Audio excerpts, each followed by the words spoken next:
Freiheit, Gleichheit, Brüderlichkeit sind die Aspekte der Französischen Revolution, die 1789 ausgebrochen war.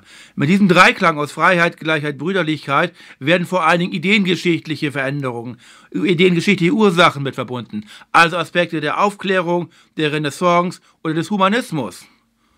Und natürlich haben diese Aspekte, diese Ursachen einen ganz erheblichen Teil daran, dass mit der Französischen Revolution das gesamte Sozialsystem auf dem europäischen Kontinent durcheinandergewirbelt worden war und bis heute zu einer individuellen Freiheit beigetragen hat.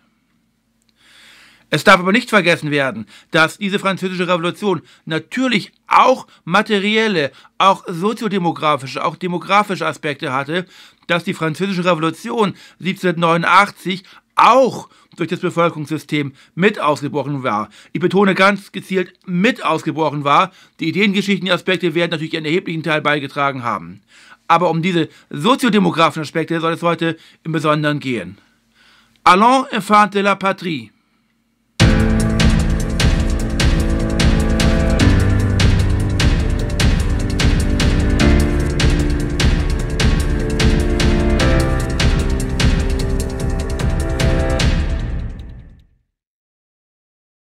Herzlich willkommen zur Videoreihe Soziodemografische Evolution. Lernen Sie grundlegende Gedanken über die Frage kennen, ob die steigende Zahl von Menschen für die Entwicklung unserer Gesellschaften positiv oder negativ ist. Und heute geht es vor allem einen ganz grundlegenden soziologischen Wandel, nämlich der Durchsetzung der Ideale der Französischen Revolution, also die persönliche Freiheit, die Gleichheit in unserer Gesellschaft, die etwa um 1800 in weiten Teilen Europas anfing und sich die dann bis heute ja fortgesetzt hat. Die Französische Revolution ist in gewisser Weise schon auch ein Paradebeispiel für einen Übervölkerungszustand. Am Ende des 18. Jahrhunderts mehrten sich in Frankreich Krisensymptome, nicht nur im Bereich der Staatsfinanzen, sondern auch der allgemeinen Versorgung.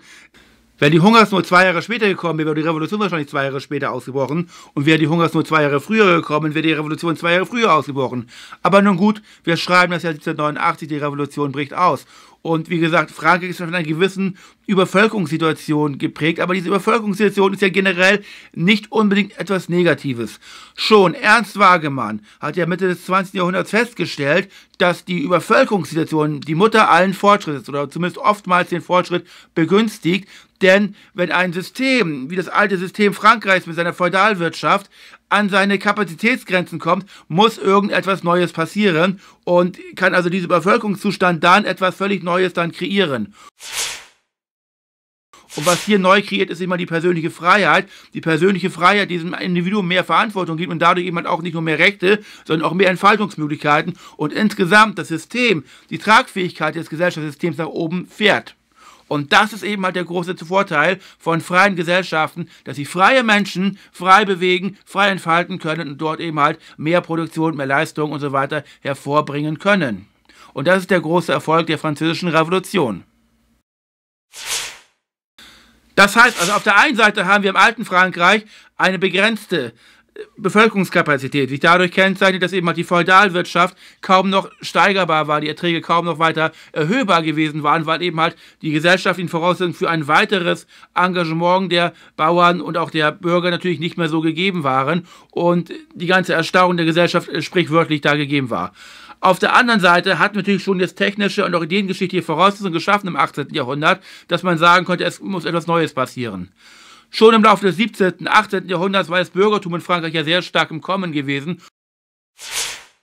Und insgesamt ist die Französische Revolution auch als Elitenverschmelzung und Elitenwechsel zu verstehen, dass also die alte Eliten des Adels jetzt ausgetauscht oder ergänzt werden durch die neuen Eliten des Bürgertums.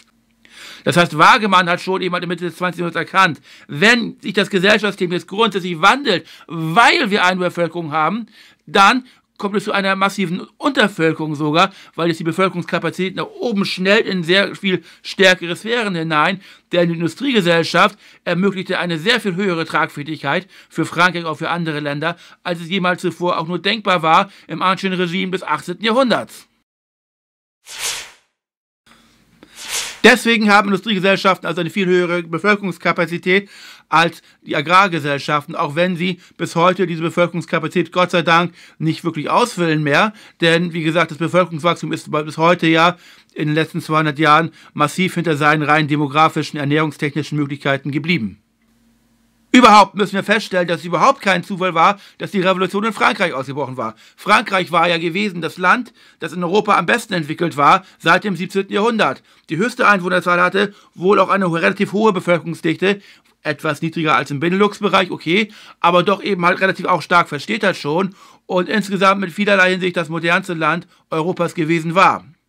Und das können wir auch daran erkennen, dass die Einwohnerzahl in Frankreich, wie gesagt, weit über der anderen Staaten lag, über der Deutschland, Italiens und erst recht über der Englands. Dass Frankreich eine gewisse Krise gekommen war, kann man auch daran erkennen, diese Bevölkerungszahl einerseits war sehr stark anstieg im 18. Jahrhundert, aber eben halt nicht in den Städten. Überhaupt ist die Französische Revolution ja weitestgehend eine Pariser Revolution gewesen oder auch eine städtische Revolution. Gab es ja auch bekanntermaßen in vielen Landteilen, abgelegenen Provinzen Frankreichs, gab es dort sehr viele Widerstände gegen die Veränderungen, die in der Hauptstadt sich vollzogen. In der Vendée zum Beispiel gab es einen mehrjährigen Aufstand gegen die Umstürze in Paris, die auch sehr blutig von der Französischen Revolution niedergeschlagen wurden, 1793 bis 1796. Und es ist kein Zufall, dass gerade Paris der Ort dieser Revolution war. Paris ist die einwohnerstärkste Stadt Europas gewesen, lange Zeit, für viele Jahrhunderte. Bis erst im 18. Jahrhundert wird dann Paris von London ein- und etwas überholt werden. Aber neben London ist Paris immer die einzige Stadt im 18. Jahrhundert. Überhaupt hat Paris in der europäischen Geschichte eine überragende Stellung. Seit dem Mittelalter gibt es keine Stadt in Europa, die eben eine vergleichbare Größe wie Paris hätte. Und viele Aspekte, die wir heute mit Paris verbinden, liegen daran, dass Paris nicht irgendwie eine besondere Stadt wäre, sondern eine besonders große Stadt. Viele Dienstleistungen, viele Waren, die in Paris angeboten waren, viele Lebensgewohnheiten, die wir mit Paris verbinden, liegen an der Größe der Stadt, nicht an der eigentlichen Besonderheit der Stadt. Und im Laufe des 19. Jahrhunderts wurde Paris relativiert, haben andere Staaten nach und nach die Einwohnerzahl Frankreichs erreicht oder auch übertroffen, also Deutschland, England und so weiter, holen auf, überholen teilweise auch Frankreich, sodass Frankreich und auch Paris insgesamt eben nur eine von mehreren europäischen Staaten, Paris nur eine von mehreren europäischen Städten ist.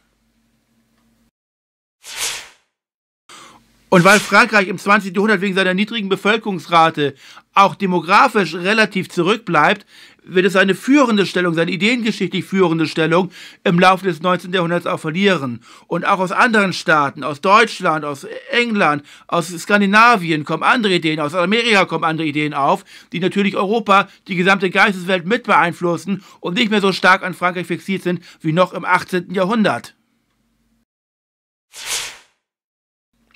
So sehr uns dieses Modell auch überzeugen mag, es trifft nur begrenzt auf die atlantischen Revolutionen insgesamt zu, von denen die französische Revolution nur eine war und die englischen Revolutionen im 17. Jahrhundert ein anderer Teil war und der amerikanische Unabhängigkeitskampf im 18. Jahrhundert, wenige Jahre vor der französischen Revolution, ein dritter Aspekt war. Denn diese Staaten, England, USA, hatten doch insgesamt sehr niedrige Bevölkerungsdichten und auch niedrige Bevölkerungszahlen und liegt eben halt deren Wandlung eben halt doch noch sehr viel mehr als in Frankreich auf den ideengeschichtlichen und sozial-strukturellen Ebenen verhaftet. Dies lag daran, dass Amerika oder auch England sehr viel lockere Sozialstrukturen hatten, die also sehr viel mehr Auf und Ab ermöglicht haben als im feudalen Frankreich. Und deswegen brechen dort diese Revolutionen im 17. und 18. Jahrhundert aus. Und Frankreich, wie gesagt, vor allen Dingen aufgrund der auch demografischen Entwicklung. Allons, enfants de la patrie!